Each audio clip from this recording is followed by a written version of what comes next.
నమస్కారం.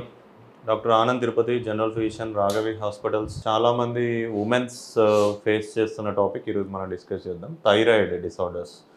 So thyroid problem అంటే ఏంటి, థైరాయిడ్లో ఏమవుతుంది ఏంటనేది ఈరోజు డిస్కస్ చేద్దాం. కామన్గా థైరాయిడ్ గ్లాండ్ అనేది ప్రతి ఒక్కరికి ఫిజియోలాజికల్గానే ఉంటుంది. ఇక్కడ ఉంటుంది మనకు థైరాయిడ్ గ్లాండ్ మన ఏమంటారంటే మన నెక్ రీజన్లో ఉంటుంది. అది ఒక బటర్ఫ్లై షేప్ లోపల ఒక చిన్న గ్లాండ్ ఉంటుంది అనమాట. కానీ అదే మన బాడీలో ఉన్న మెటబాలిజం మొత్తం చేయడానికి యూజ్ అయ్యేది థైరాయిడ్ గ్లాండ్. సో ఈ థైరాయిడ్ గ్లాండ్ అనేది కొంతమందిలో ఏమైందంటే తక్కువ పని చేస్తూ ఉంటుంది, కొంతమందికి ఎక్కువ పని చేస్తూ ఉంటుంది. తక్కువ పని చేయడాన్ని హైపోథైరాయిడిజం అంటారు అనమాట. ఎవరికైతే ఎక్కువ పని చేస్తుందో దాన్ని హైపర్ థైరాయిడిజం అంటారు అనమాట. సో హైపర్ థైరాయిడిజం అంటే ఏంటి అనేది డిస్కస్ చేద్దాం. మన ఇండియాలో 90% పీపుల్స్లో 90% వాళ్ళకి హైపోథైరాయిడిజం ఉంటుంది. కిడ్నీ తక్కువ పనిచేయడం అనేది మెయిన్ రీజన్ ఉంటుంది. హైపర్ థైరాయిడిజం అనేది ఓన్లీ 10% పీపుల్స్కే ఉంటుంది అనమాట. సో ఇందులో కూడా ఫీమేల్స్లో ఎక్కువ. ప్రతి 10 మెంబర్స్ పేషెంట్స్ని చూసుకుంటే అందులో 9 మంది ఆడవాళ్ళు ఉంటారు, ఒక మగవాళ్ళు ఉంటారు అనమాట. మ్యాక్స్ థైరాయిడ్ డిజార్డర్స్ ఎక్కువ మంది ఉమెన్స్కే ఎక్కువ వస్తుంటాయి, ఆడవాళ్ళకి ఎక్కువగా వస్తూ ఉంటుంది. సో హైపోథైరాయిడిజంలో ఏమేమి అవుతుంది, సిమ్టమ్స్ ఏముంటుంది, ఎలా ఫైండ్ అవుట్ చేయాలి అనేది పాయింట్ మనం డిస్కస్ చేద్దాం. సో హైపోథైరాయిడిజంలో మనం ముందు అనుకున్నట్టుగా థైరాయిడ్, మన బాడీలో ఉన్న థైరాయిడ్ గ్లాండ్ అనేది సరిగ్గా పనిచేయదు, అంటే తక్కువ పని చేస్తూ ఉంటుంది, అది చేయాల్సినంత వర్క్ చేయదు. అందువల్ల ఏమైందంటే థైరాయిడ్ హార్మోన్ మన బాడీలో ఏం చేస్తా అంటే మన మెటబాలిక్ రేట్ మొత్తం ఇంక్రీజ్ చేస్తూ ఉంటుంది. మనం యాక్టివ్గా ఉండాలన్నా థైరాయిడ్ హార్మోనే మనకు కావాల్సింది. మన వెయిట్ గెయిన్ కాకుండా చేసేది మనకు థైరాయిడ్ హార్మోను.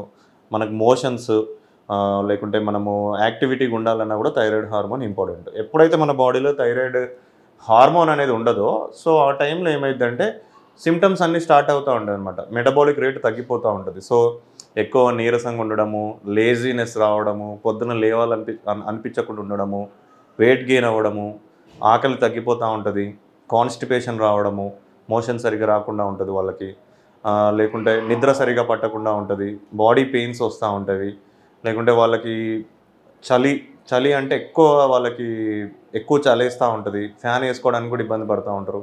కంపల్సరీగా వేడి నీళ్ళతోనే స్నానం చేద్దాం అనుకుంటారు, చల్ల నీళ్ళతో స్నానం చేయలేరు. సో ఇట్లాంటి సిమ్టమ్స్ అన్నీ ఉంటాయి అన్నమాట హైపోథైరాయిడిజంలో. మళ్ళీ ఇంకా మెయిన్ ఏంటంటే హెయిర్ ఫాల్ అవుతూ ఉంటుంది. యంగ్ ఉమెన్స్లో హెయిర్ ఫాల్ ఎక్కువ అవుతూ ఉంటుంది, వెయిట్ గెయిన్ ఎక్కువ అవుతూ ఉంటారు. ఉమెన్స్లో రిప్రొడక్టివ్ ఏజ్ ఉన్న వాళ్ళలో పీరియడ్స్ అనేది డిలే అవుతూ ఉంటుంది, వాళ్ళకి నెలసరి అనేది సరిగ్గా రాదు. సో ఇవన్నీ హైపోథైరాయిడ్ సిమ్టమ్స్ అన్నమాట. సో అసలు ఇది హైపోథైరాయిడ్ సిమ్టమ్స్ రావడానికి ఏంటి మామూలుగా రీజన్స్ ఏముంటాయి, వాట్ ఆర్ ద కాజెస్ అనుకుంటే మనకు బేసిక్గా మనం తినే ఫుడ్తోనే ఇది వస్తూ ఉంటుంది అనమాట. కొంతమంది సాల్ట్ ప్రిఫరెన్సెస్ ఉంటాయి. మనం ఇప్పుడు కంపల్సరీగా థైరాయిడ్ హార్మోన్ ప్రొడ్యూస్ కావాలి మన బాడీలో అంటే అయోడిన్ అనేది ఇంపార్టెంట్. మనం తినే ఫుడ్లో అయోడిన్ ఉంటేనే మనకు థైరాయిడ్ హార్మోన్ అనేది ప్రొడక్షన్ అవుతుంది. ఎప్పుడైతే మనము అయోడిన్ తక్కువ తీసుకుంటామో అప్పుడు థైరాయిడ్ హార్మోన్ అనేది రిలీజ్ కాదు. సో అయోడిన్ సోర్సెస్ అనేది ఎప్పుడు తగ్గిపోతే అప్పుడు మనకు హైపోథైరాయిడిజం వచ్చే ఛాన్సెస్ ఉంటుంది అనమాట. సో అయోడిన్ సోర్సెస్ మనకి ఏముంటాయి, మెయిన్గా అయోడైజ్డ్ సాల్ట్, వైట్ సాల్ట్ ఉంటుంది, టాటా అయోడైజ్డ్ సాల్ట్స్ ఇట్లా ఉంటాయి కదా కొన్ని అయోడైజ్డ్ సాల్ట్. కొంతమంది ఏం చేస్తారంటే పింక్ సాల్ట్, ఇంకోటి రాక్ సాల్ట్ ఇట్లాంటివి యూజ్ చేస్తూ ఉంటారు అనమాట. దాంట్లో ఏంటంటే అయోడిన్ అనేది సరిగ్గా ఉండదు. సో అందువల్ల హైపోథైరాయిడిజం వచ్చే ఛాన్సెస్ ఎక్కువ ఉంటాయి. సో అయోడైజ్డ్ సాల్ట్ మనం తీసుకోవాల్సి ఉంటుంది. ఇంకా కొన్ని ఉంటాయి మనకు ఫుడ్లో, బ్రాసికేసి ఫ్యామిలీ అంటే క్యాబేజీ, లేకుంటే మన క్యాలీఫ్లవరు, ఇట్లాంటి ఫ్యామిలీ ఉంటాయి కొన్ని వెజిటేబుల్స్. ఇవి తిన్నప్పుడు ఏమైందంటే మన బాడీలో అసలు అయోడిన్ లెవెల్స్ అన్నింటినీ తగ్గించేస్తాయి. క్యాబేజీ కానీ క్యాలీఫ్లవర్ కానీ ఇట్లాంటివి ఎక్కువ తినేవాళ్ళు ఉంటారు, వాళ్ళలో కూడా థైరాయిడ్ వచ్చే ఛాన్స్ ఉంటుంది అన్నమాట. సో ఇట్లాంటివన్నీ అవాయిడ్ చేసుకుంటే బెటర్. ఇవి కాకుండా కొంతమంది పెయిన్ కిల్లర్స్ ఎక్కువ వాడుతూ ఉంటారు. ఎప్పుడైతే పెయిన్ కిల్లర్స్ ఎక్కువ వాడినా కూడా హైపోథైరాయిడిజం వచ్చే ఛాన్సెస్ ఉంటాయి అన్నమాట. సో ఇవన్నీ మెయిన్ రీజన్స్ హైపోథైరాయిడ్ రావడానికి. సో హైపోథైరాయిడ్ నీకు వచ్చింది అని నువ్వు ఎలా తెలుసుకోవాల్సి ఉంటుంది. ముందు మనం డిస్కస్ చేసినట్టుగా కొన్ని సిమ్టమ్స్, వెయిట్ గెయిన్ అవ్వడం కానీ, హెయిర్ ఫాల్ అవ్వడం కానీ, లేజినెస్ ఎక్కువ అయిపోవడం కానీ, నిద్ర పట్టకపోవడం కానీ, నెలసరి సరిగ్గా రాకపోవడం కానీ, డిలే అవ్వడం కానీ ఇట్లాంటివి ఉన్నప్పుడు మనం హైపోథైరాయిడ్ ఉందేమో అని చెప్పేసి సిమ్టమ్స్ ఇవన్నీ. సో ఇలాంటి ఏదైనా ఉన్నప్పుడు వెంటనే ఒక డాక్టర్ని కన్సల్ట్ అవ్వాల్సి ఉంటుంది.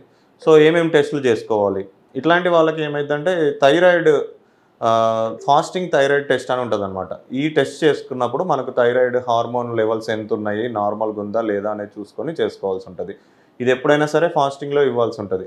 తిన్న తర్వాత చేస్తే మళ్ళీ ఫాల్స్ రిజల్ట్స్ వస్తాయి కాబట్టి ఫాస్టింగ్లో మనము థైరాయిడ్ టెస్ట్ చేయించుకోవాలి.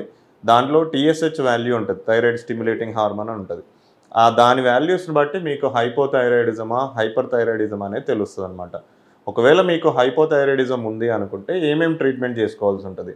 మన బాడీలో థైరాయిడ్ హార్మోన్ సెక్రెషన్ లేదు కాబట్టి మనం బయట నుంచి ఎక్స్టర్నల్గా థైరాయిడ్ హార్మోన్ ట్యాబ్లెట్స్ తీసుకోవాల్సి ఉంటుంది అనమాట.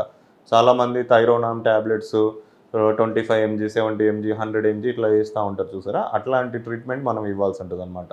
సో ఒకసారి ఇట్లాంటి సిమ్టమ్స్ ఉంటే వెంటనే ఒక దగ్గరలో ఉన్న డాక్టర్ని కన్సల్ట్ అవ్వండి.